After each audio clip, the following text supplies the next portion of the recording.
Hello friends, welcome to the RK study GK points. आज के इस वीडियो में हम मध्य प्रदेश सामान्य ज्ञान जिलेवार सीरीज का बालाघाट जिला पढ़ेंगे, जो कि जबलपुर संभाग के अंतर्गत आता है। तो चलिए वीडियो स्टार्ट करते हैं।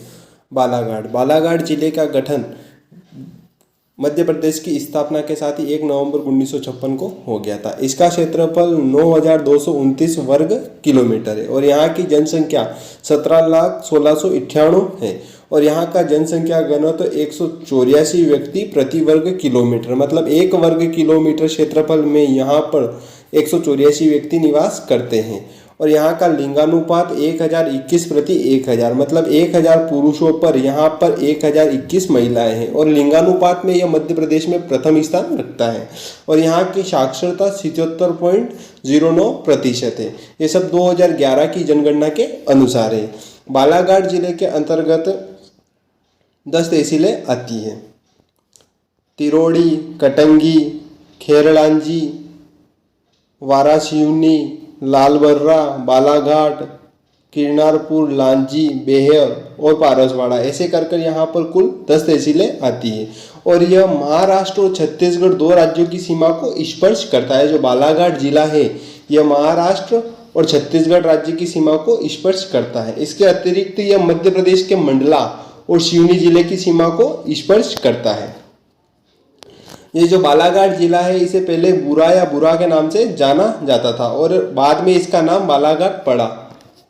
यहाँ के लोग अधिकतर हिंदी बोली बोलते हैं, लेकिन कुछ बोलियां भी प्रचलित है यहाँ पर। यहाँ बेगा जनजाति पाई जाती है।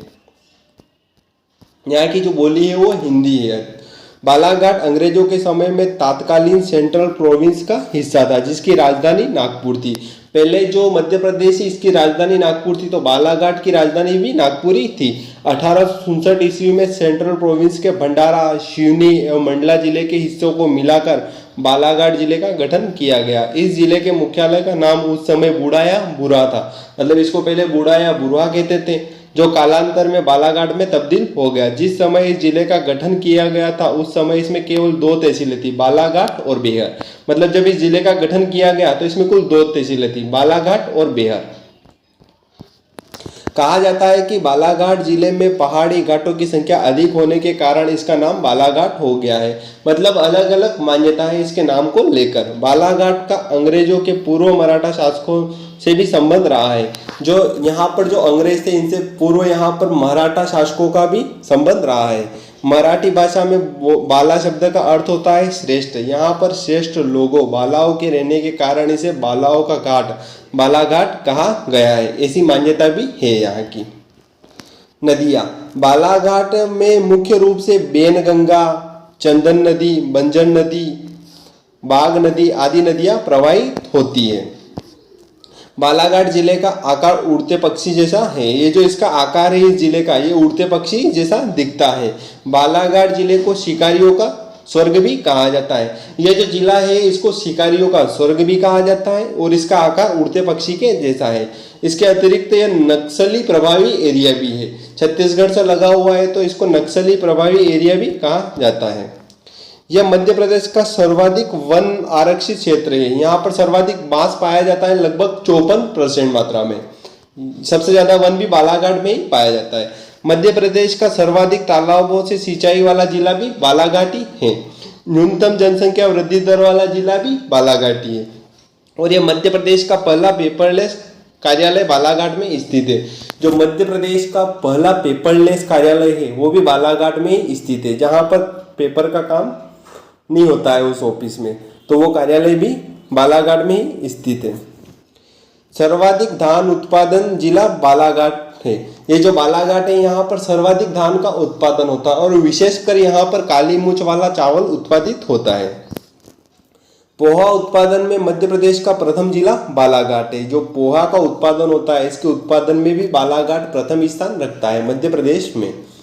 सर्वाधिक वर्षा वाला जिला भी बालाघाट है। बालाघाट है ये मध्य प्रदेश में सर्वाधिक वर्षा वाला जिला है।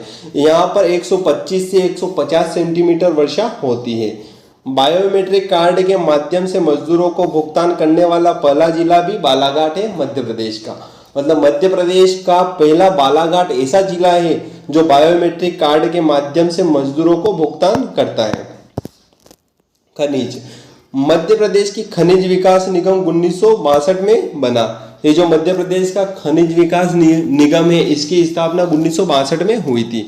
और मध्य प्रदेश में खनिज में तांबा उत्पादन में देश में प्रथम स्थान पर है।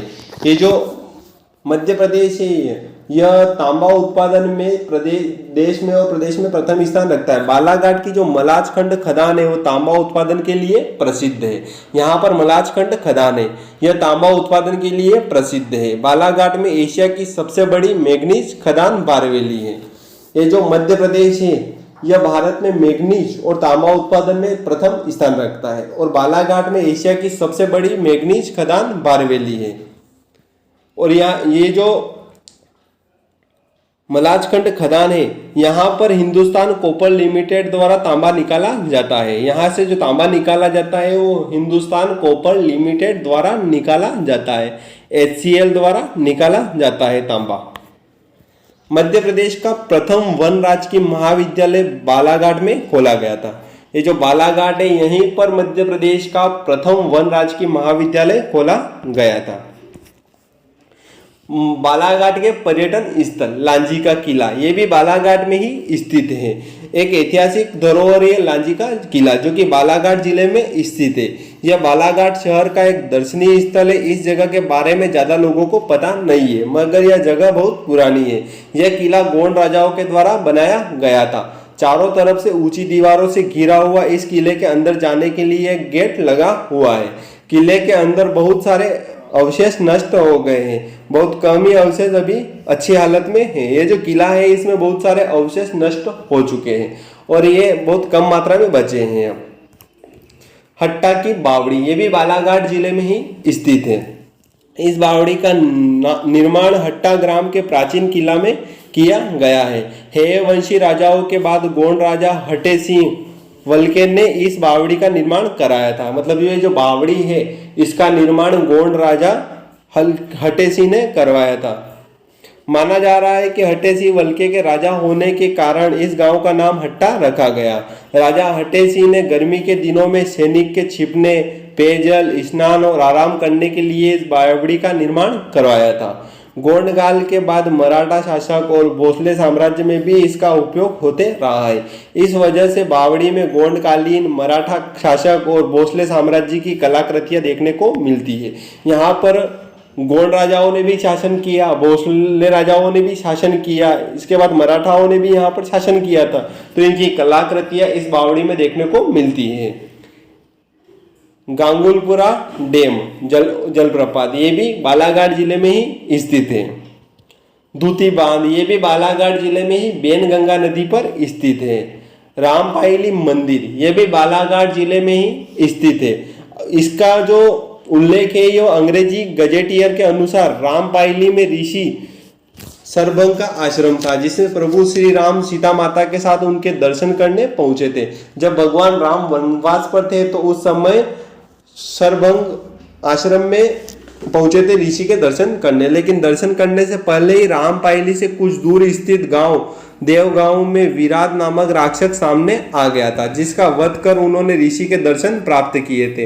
हालांकि इस दौरान सीता माता राक्षस के सामने आने से भयभीत हो गई थी, जिसके चलते भगवान ने विकराल रूप धारण कर सीता जी के सिर पर हाथ रखा, अभयदान किया था। इसी रूप में रामपायली मंदिर में बालाजी और माता सीता की वनवासी प्रतिमा विराजमान है। ये जो मंदिर है इसका पुराणों में भी उल्लेख है। ज्वाला माता मंदिर, ये भी बालाघाट जिले में ही स्थित है। कोटेश्वर महादेव मंदिर, ये भी बालाघाट जिले का दर्शनीय स्थल है। Thanks for watching my video. अगर वीडियो अच्छा लगा हो तो वीडियो को लाइक करें, चैनल को सब्सक्राइब करें।